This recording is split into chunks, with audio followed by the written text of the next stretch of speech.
समस्त प्रभु प्रेमी भक्तों को जय सिया राम। आज का विषय कलयुग पर हम चर्चा करेंगे कि कलयुग किसे कहते हैं, कलयुग में कैसे रहना चाहिए, कलयुग का धर्म क्या है। नहीं तो सब लोग परेशान हैं, कहते हैं कि अरे कलयुग है कलयुग है। इस पर चर्चा करेंगे आज। आप अंतिम तक बने रहिएगा और पूरे सैद्धांतिक भाव और आध्यात्मिक भाव दोनों समझना है। कलयुग, कली नाम पाप, कली का शब्दार्थ है पाप। युग जिसे कहते हैं, जैसे 4 युग होते हैं उसमें एक कलयुग। दूसरा भाव यह है कि जैसे नाम होते हैं सतयुग, त्रेता, द्वापर, कलयुग, 4 हैं, चारों में युग जुड़ गया है तो युग है।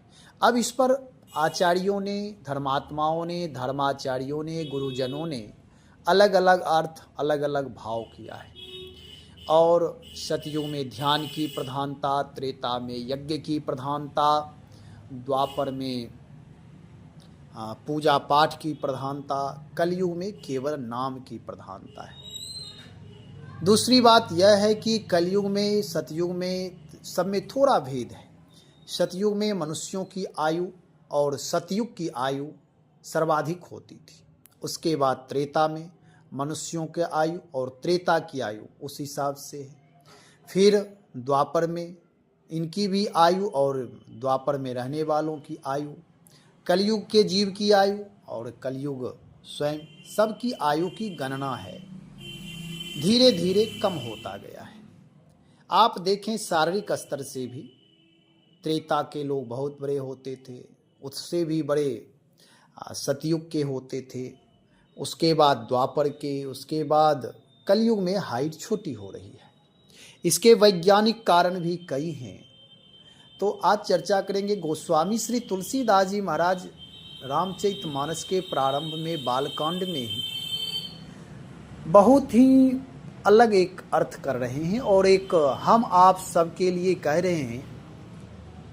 कलयुग केवल कलयुग नहीं है, वहाँ है कलि केवल मल मूल मलिना, पाप पयो निधि जन मन मीना। कलि केवल, अब इसका अर्थ समझेंगे। कलि केवल मल मूल मलिना, पाप पयोनिधि जन मन मीना। गोस्वामी जी यहाँ नाम का प्रभाव, नाम का महत्व बता रहे हैं। उस संदर्भ में ये वाक्य आया है कि कलि केवल, कलयुग में केवल सब लोग, यानी केवल मल का मूल है, यानी पाप का मूल, गंदगी का मूल है मन। अब इस पर विचार करेंगे कि गोस्वामी जी क्या कह रहे हैं। इस पर थोड़ा विचार करना है। गोस्वामी जी कहते हैं कि मल का मूल, यह कलयुग जो है केवल मल का मूल है, मलिन है, यानी बाह्य प्रदूषण भी बहुत है, मलिनता है, गंदगी है, और अंतःकरण भी मलिन है। मन अपवित्र है, विचार अपवित्र हैं, बुद्धि अपवित्र है, सब में दूषण है।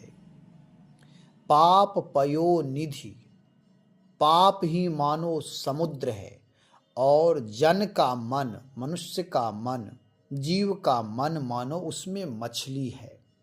यानी जैसे सुखी मीन जिमि नीर अगाधा, अगाध जल में मछलियां प्रसन्न रहती, सुखी रहती, आनंदित रहती है, ऐसे ही कलयुगी जीव पाप रूपी समुद्र में कलयुगी जीव का मन सुखी रहता है, यानी हमेशा चिंतन मनन पाप से युक्त होता है। लेकिन यह गोस्वामी जी जो कह रहे हैं, कहते हैं कि ध्यान प्रथम युग मख विधि दूजे, उससे ऊपर की चौपाई। प्रथम युग सतयुग का धर्म है ध्यान, क्योंकि उस समय वायुमंडल में प्रदूषण नहीं है और आध्यात्मिक संसाधन में भी प्रदूषण नहीं है। एक से एक योगी हैं, ऋषि हैं, वह आदि युग है, प्रारंभ का युग है। उसके बाद मख विधि दूजे, त्रेता का धर्म यज्ञ है, और द्वापर का है प्रभु की पूजा उपासना, और कलयुग के लिए गोस्वामी जी करे केवल नाम। नाम काम तरु काल कराला, सुमरत समन सकल। नाम का महत्व बताने के लिए कि इस वर्तमान समय में लोगों की आयु कम है, और जैसे सूर्य हैं, सूर्य का उदय होने पर अंधकार तत्क्षण समाप्त हो जाते हैं। चंद्रमा के द्वारा या हम आप वैज्ञानिक उपकरणों का जो बिजली आदि है, लाइट प्रकाश की व्यवस्था करते हैं, फिर भी रात बनी ही रहती है। अनंत अनंत तारेगण उपस्थित हो जाते, फिर भी रात्रि बनी रहती है। चंद्रमा अपनी पूरी शक्ति लगाते हैं, फिर भी रात्रि बनी रहती है। प्रकाश तो है, लेकिन लोग कहते हैं कि रात्रि है। अभी भले ही चांदनी है, किरण हैं, लेकिन है वह रात्रि ही, उसे कोई दिन नहीं कहता है। और जब दिनकर आते हैं, सूर्य आते हैं, जब सूरज का प्रकाश होता है तभी दिन होता है। ऐसे ही ध्यान, यज्ञ और पूजा पाठ सब ठीक हैं, सबका अपना अपना महत्व है, सब में प्रकाश है, सब में शक्तियां हैं, किसी का कोई निंदा नहीं है, किसी की निंदा नहीं है। जैसे रात में चंद्रमा आह्लादित होती हैं, तारेगण का अपना प्रभाव है, उनकी सुंदरता है, और दिन में सूर्य।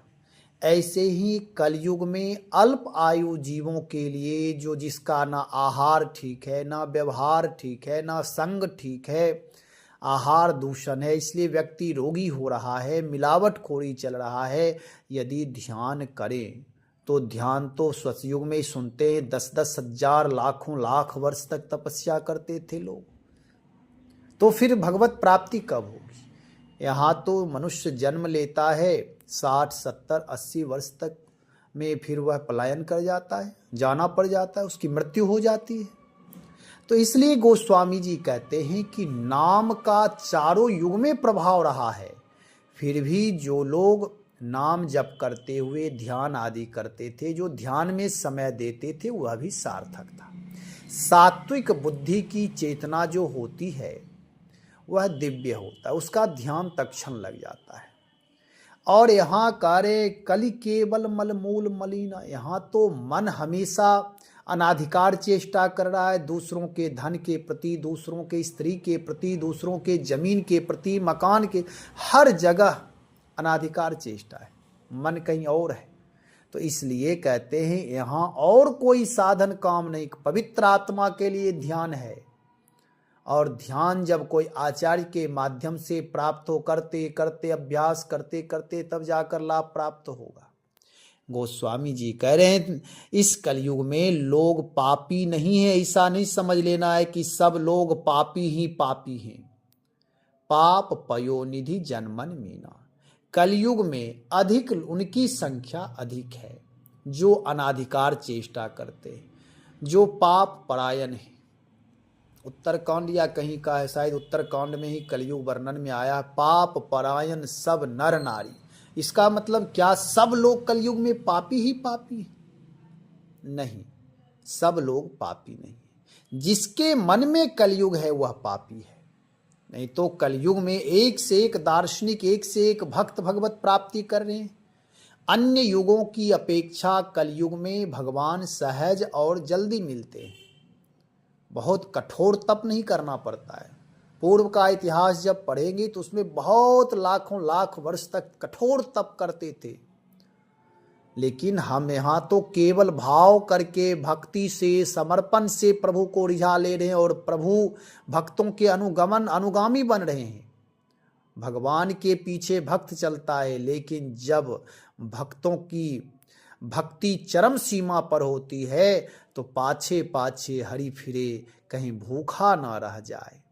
पीछे पीछे भगवान फिरते, नाम जापक के पीछे, नाम संकीर्तन करने वालों के पीछे, चरित्र गायन करने वालों के पीछे भगवान चलते। मोह से अधिक संत करी लेखा, भगवान कहते हैं। तो जो नाम जापक संत हैं, यहाँ इसका अर्थ यह नहीं समझना है कि कलयुग में सब पापी ही पापी होते हैं, ऐसा विचार नहीं करना है। सब पापी नहीं होते, उनकी संख्या अधिक है। जैसे अभी आप देखें, हम आप भक्ति करते, मंदिर जाते, पूजा करते, सब काम करते, लेकिन जब घर आते हैं किसी बात को लेकर के कलह हो जाती है तो कोर्ट कचहरी जाने में समय नहीं लगा, तब मंदिर भाग कर नहीं आते हैं। ये नहीं कि परमात्मा के सामने चलो समर्पण कर दे, हे प्रभु ऐसी बुद्धि ना दे, उस समय भागते हैं कोर्ट कचहरी, थाने की तरफ, पुलिस चौकी की तरफ, कि चलो अब एफआईआर दर्ज। ठीक है, कोई अन्यायी, दुराचारी, आतंकवादी है, उसके लिए पुलिस है, प्रशासन है, सारी चीजें ठीक है, लेकिन आपसी जब विवाद हो तो उसमें सहजता होनी चाहिए। आपस में मार पीट कपर फोड़ी करके कोई हॉस्पिटल जा रहा है, कोई पुलिस चौकी जा रही है, यही तो प्रत्यक्ष कलयुग है, पृथ्वी पर का नरक है यही। तो मनुष्य विवेकी होना चाहिए। कलयुग में अभी भी बहुत सारे ऐसे लोग हैं जो भाई भाई परम समिति, सकल दोष छल वर्जित प्रीति, भाई भाई में मैत्री है, भाई भाई में प्रेम है, छल कपट रहित मैत्री है, सहज प्रीति है, आनंद है, एक दूसरे का सम्मान करते, आदर करते, माँ पिता का सम्मान करते, बहुत सारे ऐसे लोग मिल जाएंगे। लेकिन मूल बात यह है, जो व्यक्ति जैसा होता है उसे वैसा ही व्यक्ति मिलता है, उसे वैसा ही व्यक्ति मिलता है। मनस्थिति जैसी होती है, विचार जैसा होता है, उसके वैसे मित्र होते हैं। जो व्यसन के अधिकारी हैं, जो व्यसन करते हैं, जो व्यसन की आदत में पड़े हुए हैं, उनको व्यसनी मित्र मिलता है, और जो निर्व्यसनी हैं उन्हें निर्व्यसन वाले मित्र मिलते हैं। इसलिए जो जैसा रहेगा उसे वैसे मित्र मिलेंगे।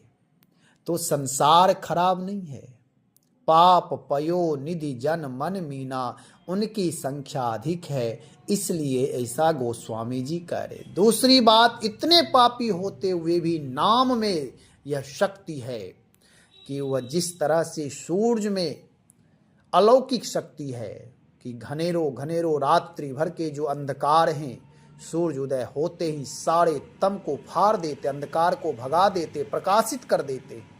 आलस जो व्यक्ति सोया हुआ था, सूर्य के प्रभाव, सूर्य का आवरण आते ही सब लोग जग जाते, पशु पक्षी सब आह्लादित होने लगते, आनंदित होने लगते, गायन करने लगते। तो यह ऐसे ही नाम का प्रभाव है कि चाहे पापी से पापी, प्रमादी से प्रमादी, आलसी से आलसी जीव भी यदि भगवान के नाम से जुड़ जाएगा तो यह कराल भयानक भयावह अंधकार, उसके जीवन के पाप दोष सब मिट जाएंगे। इसलिए गोस्वामी जी कहते हैं, नाम काम तरुकाल, कलयुग के लिए कल्प वृक्ष रूप राम नाम है, और सुमिरत समन सकल जग जाला। स्मरण करने मात्र से सारे जगत के जंजाल, पाप, अंधकार, बुराई, दोष, दूषण, झगड़ा, कपट, छल सब समाप्त हो जाते केवल स्मरण करने से।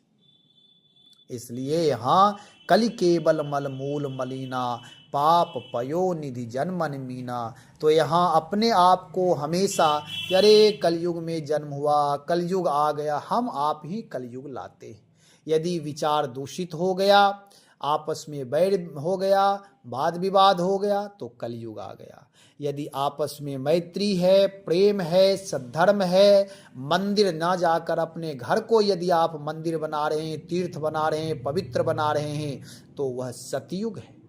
मंदिर भी जाइए, जाइए, दर्शन करिए, परिक्रमा करिए, पूजा करिए, चरणामृत लीजिए, परंतु अपने घर को भी मंदिर बनाइए, पवित्र स्थल बनाइए, राम नाम संकीर्तन करिए, भजन करिए, उपासना करिए, वहाँ की ऊर्जा शक्तिशाली हो जाएगी। अपने माता पिता का सम्मान करिए।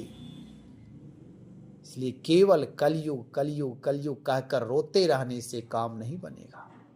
कलयुग में आप भगवत प्राप्ति सहज कर सकते हैं। केवल सनातन सनातन रटने से काम नहीं चलेगा। हिंदू हिंदू रटने सब ठीक है, सब करिए, सनातन की जयकार करिए, हिंदुत्व पर अटल रहिए, होना चाहिए, लेकिन अपने घर को भी परम तीर्थ, पावन तीर्थ, शक्तिशाली घर बनाइए, ऊर्जा युक्त घर बनाइए, जिससे कि वहाँ की उत्तम संतान, शक्तिशाली संतान होगी, संस्कारी संतान होगी। तो इस तरह गोस्वामी जी का कहने का भाव है, कलि केवल मल मूल मलिना, कि बहुसंख्यक लोग ऐसे हैं जो पाप वृत्ति में जीते हैं, जो अपनी शक्ति, अपनी ऊर्जा का गलत दिशा में प्रयोग करते हैं, ईमानदारी पूर्वक मेहनत परिश्रम नहीं करते। मेहनत करने के बाद यदि नौकरी प्राप्त हो गई, पढ़ते लिखते विद्या अध्ययन करने के बाद नौकरी मिलते हैं, सैलरी अच्छी है, वेतन अच्छा है, फिर भी वह अनाधिकार चेष्टा रखते, घूसखोरी करते, घूस लेते हैं, अन्याय करते हैं, दूसरों को परेशान करते, रुलाते हैं, अपने पद का दुरुपयोग करते हैं। तो इस प्रकार के व्यक्ति अपने बच्चों को सही संस्कार, सत्य संदेश नहीं दे सकते। ऐसे लोग तो अनाधिकार चेष्टा वाले, ऐसे लोग ही कलयुग को बढ़ावा देते हैं। तो कलि केवल मलमूल मलिना का इतना ही भाव है कि लोग अपने स्वधर्म का पालन ना करके परधर्म के प्रति आकर्षित होते हैं, आत्म निर्माण ना करके दूसरों के प्रति उपदेश करने में लगे रहते हैं। जो स्वयं व्यभिचारी है वह कभी दूसरों को ब्रह्मचारी नहीं बना सकता, तत्ववेत्ता नहीं बना सकता। इसलिए अपने जीवन को पाप पयोनिधि से बाहर निकालकर पुण्य पयोनिधि में अपने मन को लगाइए। भगवान का नाम ही पुण्य पयोनिधि है। भगवान के नाम में जुड़िए, नाम से जुड़िए, नाम रूपी समुद्र में गोता लगाइए, डुबकी लगाइए। सुमरत समन सकल जग जाला, सारे भव की व्याधियां, आदि व्याधियां, बुराइयां सब समाप्त हो जाएंगे, सारे अंधकार मिट जाएंगे, जीवन महान बन जाएगा। इसलिए कलयुग का दोष नहीं देना है, स्वयं का दोष देना है। इस कलयुग में भी आत्मनिर्माण करने वाले अपना आत्मनिर्माण कर रहे हैं, दूसरों को भी उत्साहित कर रहे हैं, आगे बढ़ रहे हैं, तरक्की कर रहे हैं, धन धान्य से परिपूर्ण हो रहे, सतमार्ग का पालन कर रहे हैं, अपने घर को पवित्र बना रहे। बहुत सारे ऐसे लोग, जब आप सत्कर्म से जुड़ेंगे तो ऐसी आत्माओं से भेंट होगी। ये सब दिव्य आत्मा हैं, संसार में रहते हुए अपना लोक धर्म का पालन करते हुए अपने जीवन को उदात्त बना रहे, ऊर्ध्वगामी बना रहे, दिव्य बना रहे। और जो व्यक्ति गलत दिशा में प्रवाहित हो रहा है वही कलयुग है, वही कलयुग में जी रहा है। कलयुग में रहते हुए भी आपकी बुद्धि यदि सात्विक है, भगवत परायण है, विनम्र है, तो आप सतयुग में जी रहे हैं। तो कलयुग क्या है, इसकी परिभाषा केवल इतना ही ना करें कि अरे कलयुग है, पापी लोग हैं। नहीं, दूसरों को स्वार्थी, पापी, दंभी, पाखंडी कहने से पहले आत्म दर्शन करें, आत्म खोज करें कि मैं क्यों कह रहा हूं। यदि आप शुचि हो जाएंगे, पवित्र हो जाएंगे, निर्दोष हो जाएंगे, तो आपकी दृष्टि निर्मल हो जाएगी। हर जगह आपको सद्भाव, सद्प्रेम ही दिखाई देगा, निर्दोषता ही दिखाई देगी। यदि दूसरों में हम दोष देख रहे हैं, दूसरों की निंदा कर रहे हैं, इसका मतलब स्वयं व्यक्ति दोषी है और वह स्वयं निंदक है, निंदनीय है। इसलिए अपने जीवन को, अपने विचार को शुद्ध करें। ये कलयुग ही सतयुग हो जाएगा, घर ही तीर्थ हो जाएगा, आपके घर ही देवालय हो जाएंगे, स्वर्ग हो जाएंगे। पृथ्वी पर स्वर्ग को उतारिए। आप मरने के बाद स्वर्ग की इच्छा मत करिए, आपका घर ही स्वर्ग हो जाए।